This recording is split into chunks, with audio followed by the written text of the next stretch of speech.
What's up everyone? We've got a trailer for a bunch of new moves and new properties to existing moves. Essentially a little teaser trailer for the big balance patch and new moves coming for Season 2 of Soul Calibur 6 soon. So what we're going to do is just a quick sort of breakdown of what I can see from all of the things that have been revealed and some speculation as to, you know, what direction they're going, what they're trying to do with these moves, where they're trying to take the game meta-wise. For the purpose of this video, I have muted the sound of the trailer because I'm going to be watching it in half speed, so the sound is kind of horrible, and I'll just add in a little bit of music later on in editing so that you don't have to just listen to my voice. So anyway, let's go. I have already seen this, so this isn't a reaction, it is more of my thoughts on everything that we. Not that I'm an expert on all of these characters, so some of them I will have a bit more to say than others. Watching this part of the trailer in half speed is kind of pointless, so sorry about that. But yeah, brand new moves, here we go. Good old Mitsurugi, shaking out the shoulders, that's not new. So we have Mitsurugi stepping here into his 66B, which now has a new extension, perhaps 66BBB. He clearly uses an 8-way run buffer to get his 66B out of a sidestep there. So more damage from this as a whiff punisher, more damage from this as a risky. You have to assume it's still going to be very risky mid sort of mix-up tool. 66BB being incredibly launch punishable. So yeah, it's pretty much just more damage to his 66B. This is in Soul Charge from the looks of the effects on his sword. He is in Soul Charge as he does this. So this might be Soul Charge exclusive. Not sure if that will really add that much to his Soul Charge. He already has just absolutely clownish mix-up potential in his Soul Charge, but there you go. Taki, this is kind of the first we see in this trailer, at least. We have seen this in previous trailer, but of new moves that appear to be attacks that also bring characters into Soul Charge. A lot of these you see in combos. This one is not in a combo, but it's a different way to activate your Soul Charge. One of the biggest criticisms of Soul Charge is that the defensive nature of it, the way that it blows the other character away on block or on hit, not only stops you, you know, the timer's going down on your Soul Charge, you can't be offensive immediately, but it also, in a more problematic sense, favours more defensive long-range characters than short-range characters who want to be able to benefit from an offensive boost while they're in their Soul Charge and they have to get in all over again. So as you can see with this one, Taki activates this new move. It will burn, surely it's going to burn meter, whether it's a full one or a half, we don't know yet. This one leaves Taki in possession stance. Afterwards, you kind of assume with plus frames, it looks like it, with the, you can see blocks done on Shanghua further. So she blocks this here, boom, boom, boom, and you can see quite large blocks done.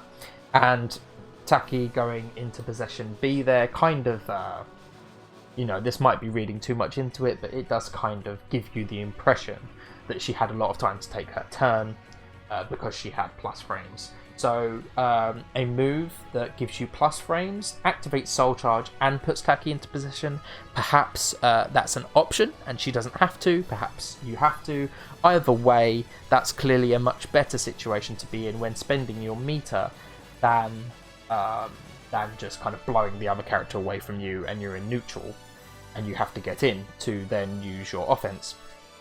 It will be interesting to see what that move does on hit. As well as on block. If it's like a knockdown on hit, which looked like it could be, maybe even a ring out or wall splat potential from that, you know, it could be even more powerful considering what it does on hit as well as what it does on block. Moving on to Talam now. Talam does Wind Charmer AAB into a new move, and this new move appears to be a tech crouching launcher. You see it go under Seong Mina's eye, and a launch from her back turns. A tech crouching mid launcher from her back turn stance, which is kind of one of the cheapest parts of Talam's game already. I like to see the team keeping, keep enhancing the unique things about the characters, rather than just trying to give people the things that they lack, make their strengths, even more so. Something that I like about Soul Calibur as opposed to some other games I've tried is that a lot of the characters really do feel unique from each other, and that is how to how to make characters better without just removing their weaknesses and making the game boring and samey, is to just enhance their strengths even more so. It can go too far, we'll see how it goes. But pretty basic, it's a tech crouching mid launcher from back turned, probably very unsafe. On to Astaroth now, and we see a new armor move which also burns Mita and puts him into soul charge with a sort of a knockdown here, maybe not a true knockdown, just a lot of plus frames, but activating his armor in between Zaslamel's 6AB. And what I'll do after watching this is I'm going to go and check exactly what the gap is on Zaslamel's 6AB, and I'll have that text on the screen during this section, so it's just going to be there and I don't even really have to mention it. But I do believe that this means that this armor starts up relatively fast, and him obviously having an armor attack, it triggers on one hit, it's pretty fast, it activates soul charge for him, gets a knockdown into plus frames. You're in, the Astaroth kind of vortex here. Seems good. Maxie, one of the characters I know least about, has this new move in soul charge here from left inner stance. Probably a combo extender. Boldo, another example of someone burning their meter to get into soul charge with advantage. This is one example in this trailer of them making it look like something is a combo when it probably isn't. But anyway, this move appears to have pretty good range, puts him in soul charge with plus frames. Who doesn't want that? But this follow up here, as you can see, the stun, the kind of lightning on Maxie had left, so that is probably a mix up rather than a combo. Here's one of the examples for Mina of these meter burn soul charge activation moves in a combo. Does the launch into the follow up and chooses to use this follow up. Hopefully that's not another way for Mina to have really, really stupid ring out potential. Either way, it is very likely a way for her to get more damage from that combo whilst having you in a grounded state and her in soul charge. So terrifying either way. Cool. Ivy does 6 EB on hit into her activation, which Ivy is pretty spoilt for animations in this game. A really, really cool animation here for Ivy. It sucks them in, very Zaslamel, and then kind of knocks them away again. But not much to read into from that clip, but essentially she lands 6BB. I don't know if it's an extension to her 6BB or it's just a move she does after because she has plus frames. Either way, appears to pull them in slightly, activate her soul charge. Once again, this is consistent across the board. They want you to be able to use your soul charge as a purely offensive tool rather than a defensive one. Soul charge Killick lands his I don't know the exact notation for that spinning break attack. Gets a knockdown, and then this new move here is a grounded projectile which launches Azwel into the air in that clip there. Likely combos into Evil Killick critical edge for a lot of damage. Not any way to prove whether this is actually going to be guaranteed in this combo or not, or whether it's going to be decent for Oki or anything, but it appears to be a grounded projectile that relaunches from grounded, so hopefully there's some really cool potential there. Once again, one way to solve character balance without giving them things without just basically shoring up their weaknesses completely. Weak Oki is something that Killick struggles for, giving him a strong Oki option, but only while he's in Soul Charge. You know, that's kind of a nice way of dealing with these situations. So hopefully that's good. Cervantes now, and he ducks Ivy's 4B, activates his Soul Charge move. Looks very similar to his Critical Edge in Soul Calibur 5, which was very, very fast. This doesn't appear to be quite as fast, maybe. Once again, I'm not sure this is guaranteed. We might have to go even slower here. Let's do that.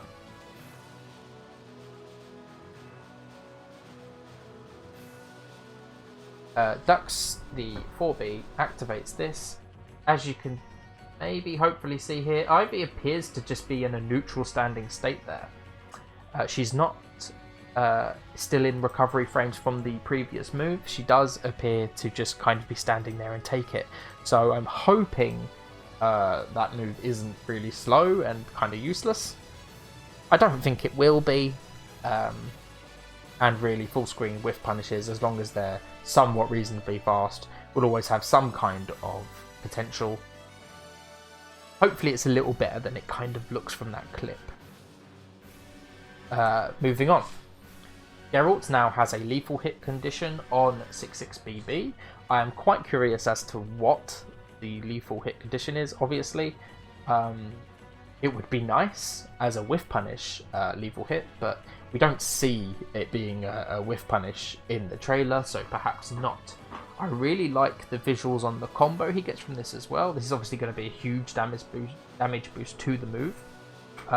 He does a fully charged 6k into 1 AA, and I think it looks really nice. Groh gets a new soul charge move. It's a horizontal high into a horizontal low. Obviously here you're seeing counter hit state from the step kill. Not really sure that does anything for Groh.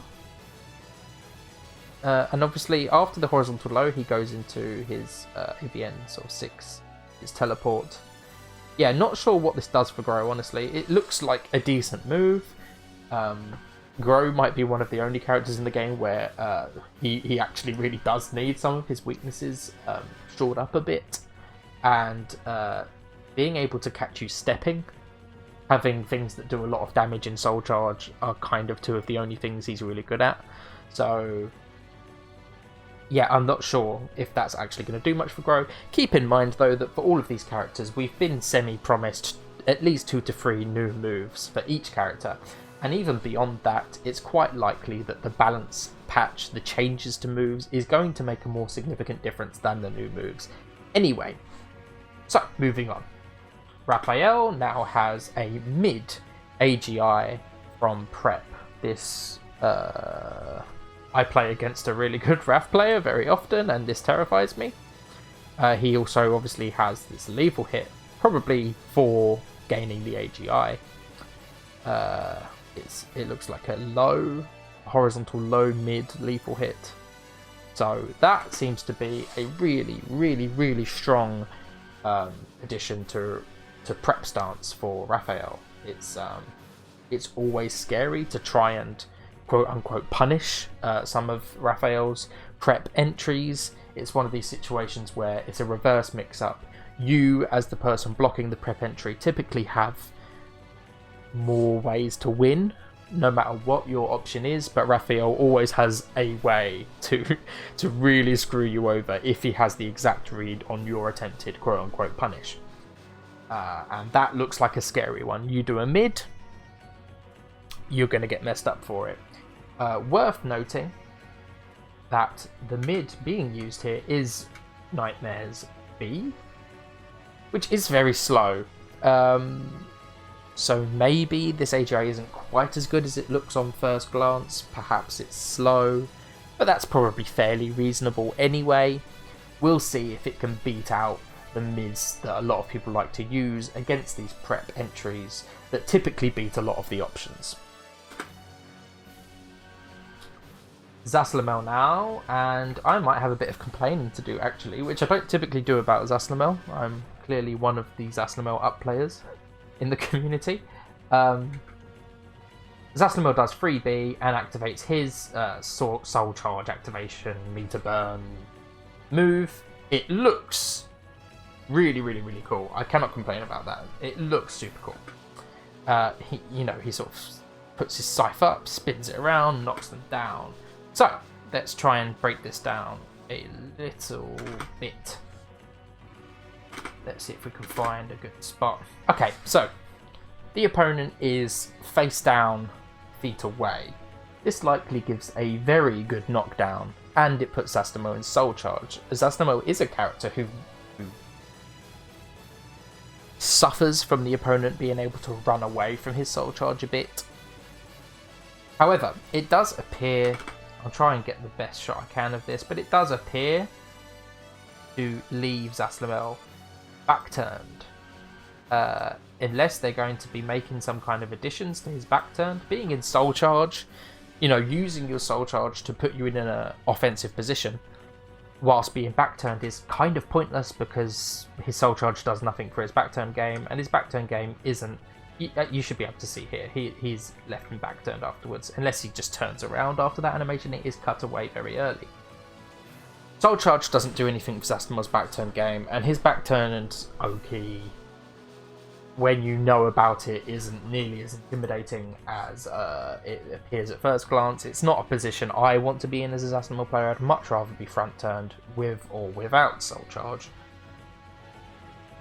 And there is the case that Zaslamel already has some of the best Soul Charge, ways to splat the opponent to the ground with his Soul Charge activation of any character in the game. He has ways to do it without risking any damage in his combos from certain launchers. And he also has ways to bypass the kind of top secret tech for beating Soul Charge splats in combos. I'm going to be making a video on that soon, so I'm kind of being a bit ambiguous here. But he has ways to drop a bit of damage to also give himself even stronger splats that can't be beaten even with some of the sort of secret tech that some of the top players know about. So, especially because he does this launch and then he does this meter burn move, he doesn't do any other moves from the launch. Does this really boost damage for him from this launcher? He's giving up the whole rest of the combo to do this move. So is it a damage boost, or is it just to put him Soul Charge, which he can kind of already do, and it may even leave him back turned, which I don't really want. So it really depends on whether you can do a launch into a follow-up into this move. Maybe that's a damage boost. Maybe he doesn't end in back turned. Maybe it's just the cool animation and he turns right around, in which case I would be a lot happier with this. If it's like a hard knockdown, it could be really, really strong. It could also be still strong, but kind of pointless in the way that it doesn't really do anything that he can't already do. We'll see. And let's move on and stop having so much Zaslamel bias in my video. Let's go. Really, really cool animation though. Yoshimitsu does his backflip and does a flash that now looks like it has a projectile. This is really odd. Let's go back a bit. Sorry. So yeah, he does the dive back. It's questionable whether the dive back is there to make it look cool in the trailer, or whether this is actually part of getting the projectile out of flash, if that makes sense. Do you have to do the backflip to get this? I mean, this is really kind of weird, right? They're showing that it now has a projectile in it. You see that it travels all the way off of the screen, so it should have range, but Mitsurugi's running up and gets hit at point blank, which leads to the question of, does this actually have much range, or is it like a much, much, much smaller version of kind of what happens with Zaslamel's projectile in his Soul Charge, where the orb stays on screen but the hitbox doesn't? Does this actually only give a small boost to range? Is it a real projectile? Is it going to be any good if you can only do it after his backflip? These are all questions that aren't answered in the trailer, but in one way or another, it is at least a range boost to his flash, which is something. Moving on. Siegfried sidesteps Astaroth's move, which is clearly pretty bad on whiff, activates his meter burn example. It's a cool animation. And once again, we see something here that isn't a combo. It definitely isn't a combo. As you can see right here, Astaroth actually transitions into crouch guarding. He's no longer in recovery frames, he is blocking. He's blocking low, and he gets hit by the mid. They kind of try and make it look like this is a combo. It definitely isn't from what we see here. However, Siegfried getting what is probably going to do a lot of damage and put him in soul charge with a lot of plus frames in a stance where he can then do a big low or mid mix up. You know, that's just going to make Siegfried even scarier. Tira has a new attack throw on, I think, her 236 KA. She sort of spins them with the blade for quite a while, and then they slide off to the side. Probably not going to have ring out potential because they're sliding rather than being in the air, but you never know. That never stopped Astaroth's reversal edge B from ringing people out. We'll see. I don't really have many thoughts on this. I don't know very much about Tira, so my apologies. 2B's, I think that's her 6/6 B plus K, now has a lethal hit. Once again, we don't know what the lethal hit is. Or rather what the lethal hit condition is. But that's really cool. It looks great, and she combos into 4BB, which is probably going to do quite a lot of damage. Changhua now has a horizontal advancing low mid, which is probably a natural combo from her SXS stance. I think that's the notation. X players aren't very happy with this because they consider ducking to already be kind of a good option against this stance, because the scary thing is the grabs and there isn't a scary mid. Also, I've heard that from pretty much all of the transitions, step 2G beats this stance pretty badly, and having a relatively slower looking horizontal low isn't going to do anything to change this hole in the stance. We'll see. Amy gains a new move that gives her the opportunity to gain, that's the new move there, 2 red roses in one combo. Clearly Amy is a pretty terrifying character once she's getting stacked with roses. Anyway, after landing a hit, depending on how often she can get into the right kind of stun combos to land these hits, but gaining 2 roses in a combo is quite literally twice as good as what she could do before. That's a big change. For Cassandra, we see another of the meter burn soul charge activation attacks. That's a 3B launch into, activate my soul charge with an attack with a shield, and then they just show once again a mix up. She goes into her big low, very, very, very likely a mix up rather than a continuation of the combo. Still strong to have the opponent knocked down in front of you with strong mix up potential in your soul charge. Nightmare now, and he does Wild Rising B. Does the extension, and then he does his meter burn move, but interestingly this time the opponent, that's why it's been so ugly for a while, the opponent sorry about that guys, the opponent is kind of relaunched into the air here very high, you'll see here, so they go boom and they bounce up above the height of Nightmare's head here. Bang. I'll try and catch it. Right up there, you see? Right up in the sky. So I was talking to well-known villain, UK Nightmare player Zero, and he believes this may be a way for Nightmare to access some of his ridiculous carry combos. It can ring you out from halfway on the stage. You have to kind of hope that that's not the case, but for Nightmare players that would be really strong. It seems like he already front-loaded a decent amount of damage before doing this soul charge activation attack here. and it doesn't seem to just give him a splat on the ground or something like what other characters have. The opponent really does bounce. It does kind of look like there will be some kind of combo extension here. Perhaps not, but it looks very, very possible. So we'll see. Sophie here, and she has lightning now as well as Cassandra. That appears to be, once again... Is it? Yeah, if you look at the effect on her shield, she appears to be in Soul Charge here. So a new Soul Charge move, combo extender, leaves them stunned on the ground. Looks really cool. I'm glad that after they clearly were able to put in some extra effort with some of the DLC characters, Cassandra with all of her lightning and her interesting gimmicks that they've given Sophitia some of that as well. Really cool. As well, this is pretty ambiguous.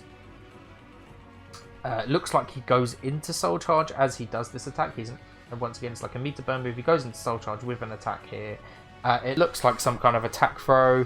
Maybe it's an alternative critical edge of some kind. It looks really scary, which is appropriate for Azwel. He's terrifying. Season 2 coming soon. So that is the breakdown of this trailer, guys. I'm sorry that the quality of the picture was bad for a lot of this. That's my own fault, clearly. But there you go, that's my thoughts on the trailer and where they're going with a lot of these new moves. Hopefully I was able to enlighten and give a bit of extra information you may not have realised on first watch. I tried to sort of glean as much from it as I could. I was happy with watching it in slow motion and realising that a lot of these things they were showing that could have maybe looked like combos definitely weren't. They were just mix-up opportunities. Still looks really strong. I love the idea of the offensive Soul Charge activations and the new lethal hit conditions and other new moves. You know, there's going to be more cool animations. I'm a fan of everything we're seeing so far. So, thank you all for watching, guys. Like, comment, subscribe, all of that stuff, you know, yada, yada, yada. I shall see you all soon. Bye-bye.